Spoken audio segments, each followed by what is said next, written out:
जो अब तक छुपाया गया वो सच बाहर आ चुका है। क्या आप जानते हैं कि पश्चिम बंगाल विधानसभा के भीतर एक भव्य मंदिर है? शायद नहीं। और आपको पता क्यों नहीं था? क्योंकि 14 साल तक ममता राज के तुष्टीकरण ने इस सच पर ताला लगा रखा था। लेकिन वक्त बदला, सरकार बदली और बंगाल की विधानसभा में वो हुआ जिसने टीएमसी के कलेजे पर सांप लौटा दिए हैं। नई सरकार के वित्त मंत्री स्वपन दास गुप्ता और शुभेंदु अधिकारी ने बजट पेश करने से पहले विधानसभा के इसी मंदिर में शंखनाद किया और पूजा अर्चना की। ये सिर्फ पूजा नहीं है, ये ममता बनर्जी की 14 साल की तानाशाही, हिंदू विरोधी एजेंडे और बंगाल पर थोपे गई सांस्कृतिक अपमान के ताबूत में आखिरी कील है। ये बंगाल की खोई हुई आत्मा का पुनर्जन्म है। सालों साल बजट आए, लेकिन टीएमसी के वित्त मंत्रियों को इस मंदिर की कभी याद नहीं आई। क्यों? क्योंकि ममता बनर्जी की राजनीति मां माटी मानुस के मुखौटे के पीछे मां दुर्गा, मां काली और प्रभु श्री राम के अस्तित्व को नकारने पर टिकी हुई थी। जैसे हिंदू त्योहारों पर पाबंदियां लगाई गई, मंदिरों में तोड़फोड़ करने वाले दंगाइयों को संरक्षण दिया गया। और हद तो तब हो गई जब ममता के चहेते नेताओं ने सीधे सनातन की आस्था पर ही थूकना शुरू कर दिया था।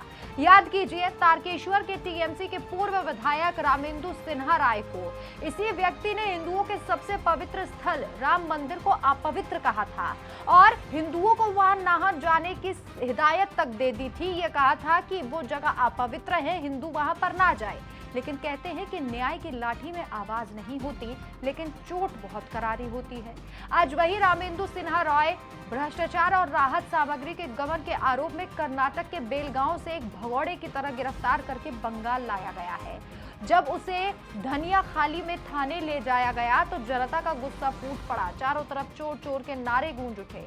जनता ने उस पे अंडे तक बरसाए। ये गुस्सा रामेंदु पर नहीं था, ये गुस्सा टीएमसी के उस पूरे सिंडिकेट के खिलाफ था जिसने बंगाल को लूटा, गरीबों के हक के राशन और सामग्री को अपने घरों और कॉलेजों में ठूसा और जनता की आस्था का मजाक उड़ाया। विधानसभा के भीतर हुई ये पूजा बंगाल के उन लाखों करोड़ों हिंदुओं के घाव पर मरहम है जिन्हें टीएमसी के राज में दूसरे दर्जे का नागरिक बनाकर रख दिया गया था।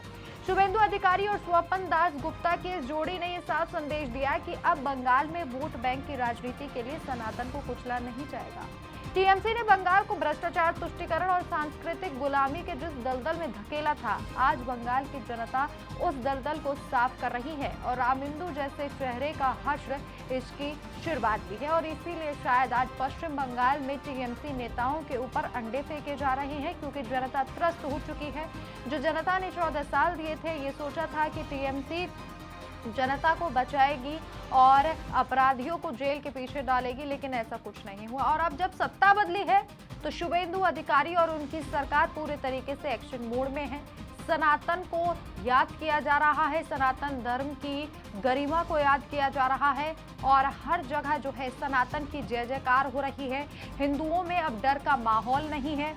हिंदुओं को अब ये नहीं लगता कि त्योहारों पर लाठी डंडे उनके ऊपर चलाए जाएंगे। अब हिंदू वहां पर गर्व से अपने त्योहारों को मना सकता है और ये सब पॉसिबल हुआ है सिर्फ और सिर्फ बीजेपी सरकार की वजह से, वरना टीएमसी के हालात आप सभी ने देखे हैं।